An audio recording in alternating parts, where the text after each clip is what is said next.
Hey everyone, it's Dean. Now I've got Teri with me, who's a fantastic valuer. I wanted to ask her the question, GFC and then COVID. What did we learn and what should we be doing?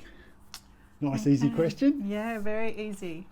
It's hopefully one of the things as a valuer and having been around for a long time, I might be able to shed a little bit of light on. Well, GFC, firstly, we saw a big impact on rent roll values in the GFC. There was some considerable declines in value throughout different areas. It was very locational, but overall there was declines, and it was more severe in some areas than others. One of the major things we saw, which was very noticeable, was the closure of a lot of agencies. At GFC time. Yeah, at GFC and just post GFC. Yep. And they were the ones that were not able to keep their doors open without a successful sales business operating. They either did not have a rent roll, or the rent roll was not big enough to support the whole office and all the overheads. So that was probably one of the major consequences of what we saw. I don't know the exact figures, but I do know it was noticeable that a lot of agencies were there one week, closed their doors the next. Yep. So that's probably one thing we don't want to have happen this time round. There was a few different influencing factors post GFC, and during the GFC, interest rates were a lot higher than what they are now. Yeah. We're fortunate that we've got historically low interest rates, which will hopefully help prop up our sales industry. Yep. And also the deferral of interest payments will hopefully assist rent roll owners that do have leveraging over their portfolio to enable them to continue operating throughout this period.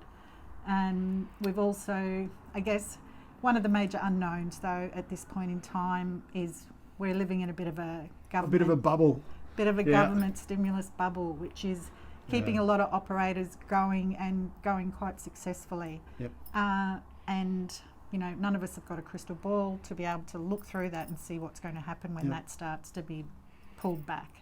We just hope that it doesn't all happen at the same time, because I think the impact of that would be quite significant. But everybody should be readying themselves for it.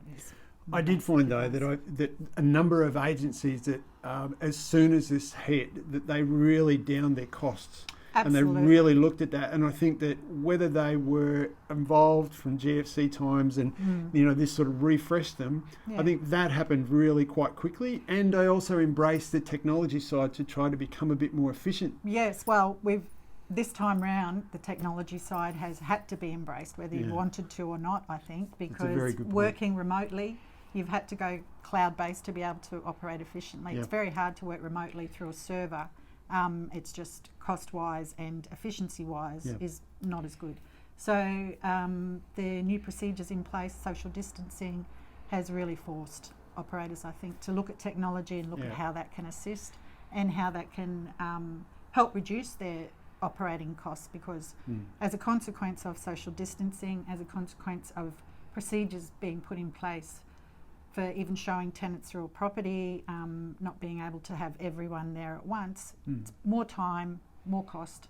So you need to look at the ways to combat that and continue to operate profitably. So hopefully there's some great tips in there. You might need to listen to it a second time because there's some great points. Cheers. Thank you.